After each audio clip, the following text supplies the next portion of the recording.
L'Ivoire Golf Club n'a jamais aussi bien porté son nom. Le 15 février, l'établissement a en effet accueilli la première édition du Southland Golf Trophy, une compétition de golf s'adressant aux aguerris comme aux débutants.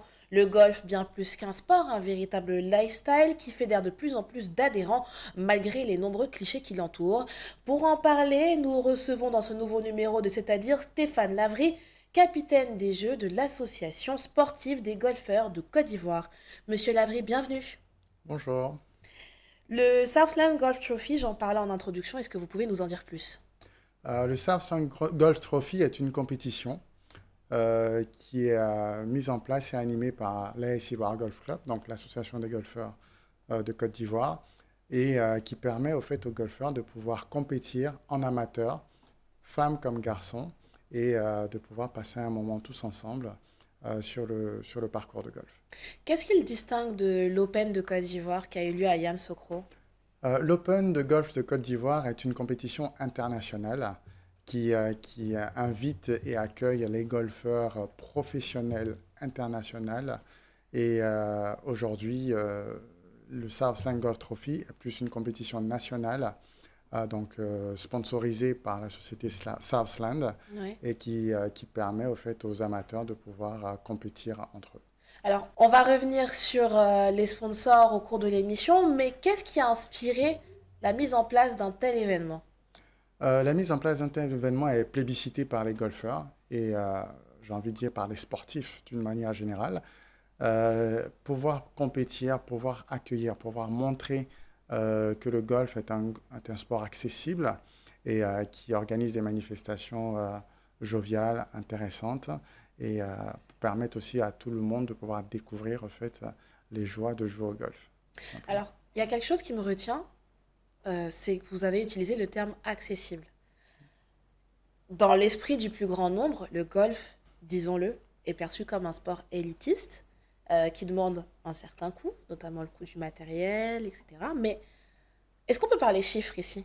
Pour s'abonner Oui. à un club de golf, c'est combien à peu près en Côte d'Ivoire aujourd'hui? Aujourd'hui, pour s'abonner et pouvoir jouer au golf sur l'année, c'est le même coût que l'abonnement dans une salle de sport classique. On va dire une cinquantaine Une une cinquantaine de cinquantaine de mille mille de francs CFA. de Ok. francs CFA par mois, tout simplement. Donc, quelque chose qui est accessible. C'est vrai que dans l'esprit des gens, c'est encore un sport élitiste, comme l'était il y a quelques années le tennis, Oui, avant que on ait des joueurs d'un peu partout, de tout horizon qui succèdent. bien sûr. Comme le golf, aujourd'hui, il y a des joueurs qui viennent de tout horizon et le golf est accessible. Il y a des cours de golf, il y a des séances d'entraînement Je peux en avoir gratuites. un? Oui, bien sûr, je peux Très bien, t'inviter. c'est noté. Ouais. C'est noté. Alors, pourquoi, selon vous, le golf est perçu comme élitiste? Le golf est perçu comme élitiste parce que c'est pas encore un sport populaire. Notre volonté est de le vulgariser, de le rendre un peu plus accessible. Par exemple, avant, il ne passait pas à la télé. Euh, les sports qui ne passent pas à la télé, forcément, sont des sports qui sont moins accessibles. Aujourd'hui, on a une tribune chez vous, par exemple, ce qui Effectivement. n'était pas le cas il y a quelques années.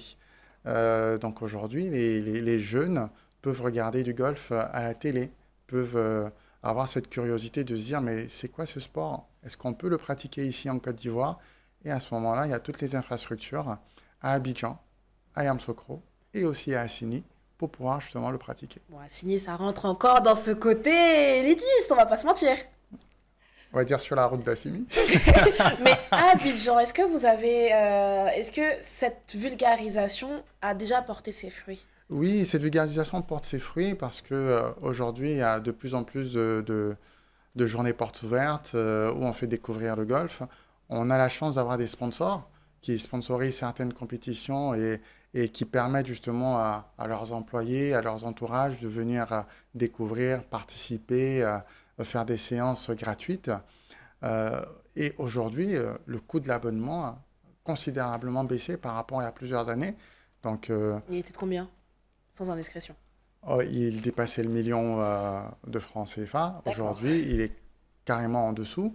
Et les infrastructures, les autorités en charge de cela jouent le jeu aussi pour rendre ce sport accessible. Donc bravo à eux aussi.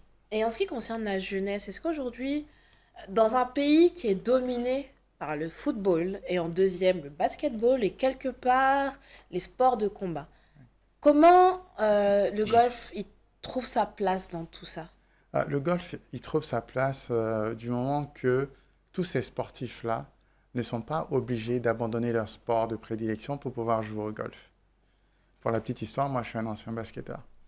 Et donc les basketteurs, les footballeurs, même les pratiquants de sport de combat, il y a un Ouais, très bon golfeur à l'AS Ivoire Golf Club, tu es aussi maître avec comme quoi? maître de karaté et avec des ceintures noires à foison, qui est entraîneur dans le domaine.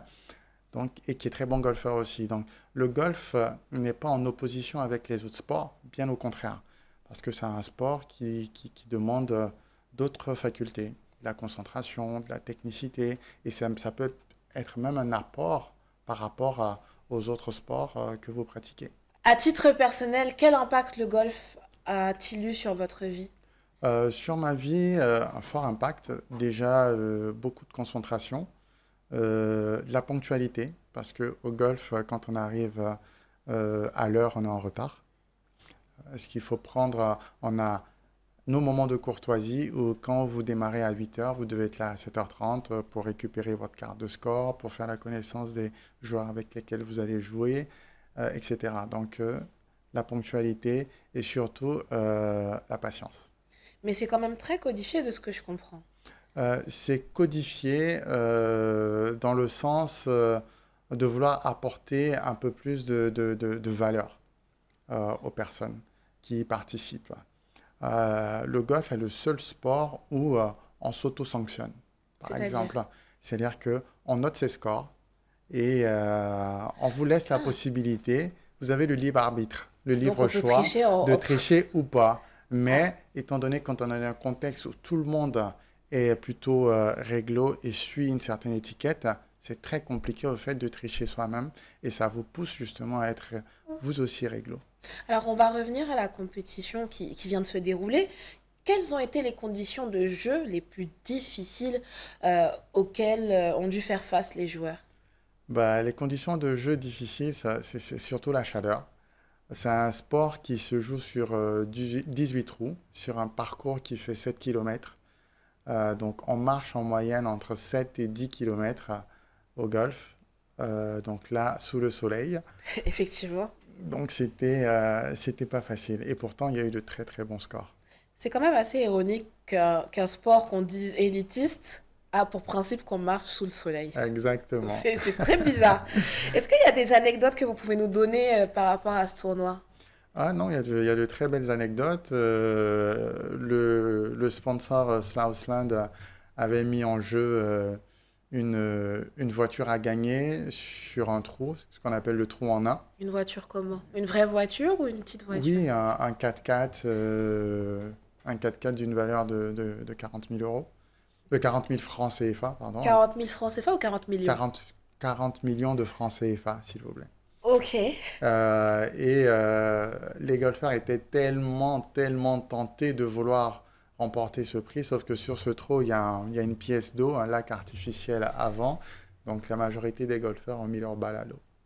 Alors, est-ce que vous pouvez nous rappeler le prix de participation à cette compétition, histoire de... Ah, Parce que le prix était très accessible, hein, 20 000 francs pour les membres de l'association et 25 000 francs pour les non-membres. 25 000 francs pour tenter de remporter une voiture de 40 millions de francs CFA. Ah oui, et sans compter tous les lots qui ont été donnés lors de la remise de prix. En Si effet. vous me voyez à la prochaine édition, ne soyez pas étonnés. Venez. Alors, le Southland Golf Trophy, est-ce qu'il attire aujourd'hui des spectateurs en plus des sponsors internationaux? Il attire la curiosité. Il attire la curiosité parce que tout le monde se demande, oui, mais c'est quoi cette compétition? Il y a de l'engouement, etc.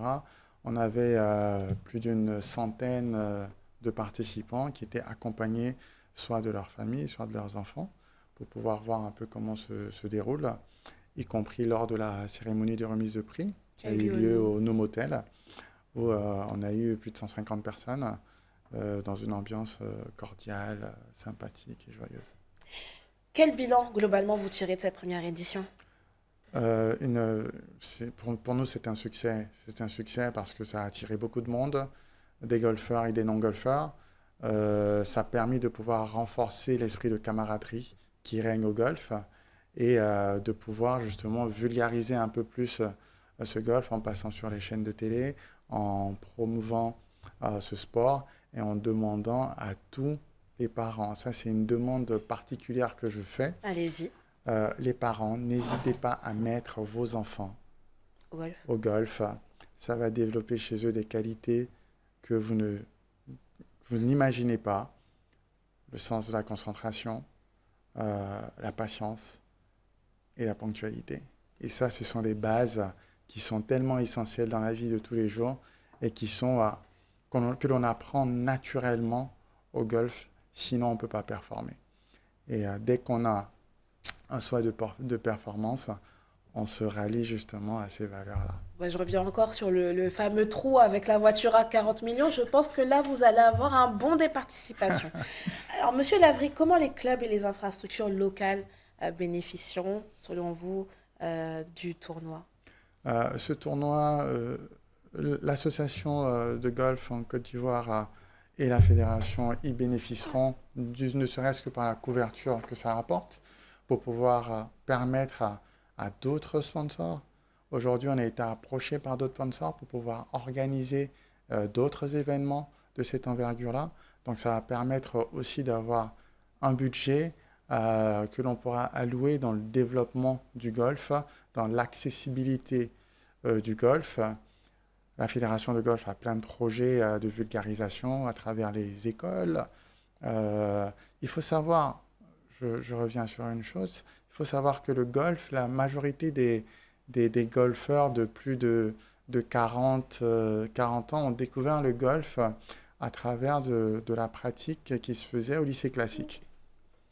Donc le golf a commencé par les écoles en Côte d'Ivoire et on aimerait bien y retourner pour justement permettre aux enfants dès le plus bas âge de pouvoir être inculqués, être imprégnés par ces valeurs du golf. Et c'est sur ces mots que nous terminons notre entretien. Merci Stéphane Lavry d'avoir répondu à nos questions. Je rappelle que vous êtes le capitaine des Jeux de l'Association sportive des golfeurs de Côte d'Ivoire. Merci à vous, chers téléspectateurs, d'avoir suivi ce nouveau numéro de C'est-à-dire. L'actualité se poursuit sur 7info et sur 7info.ci.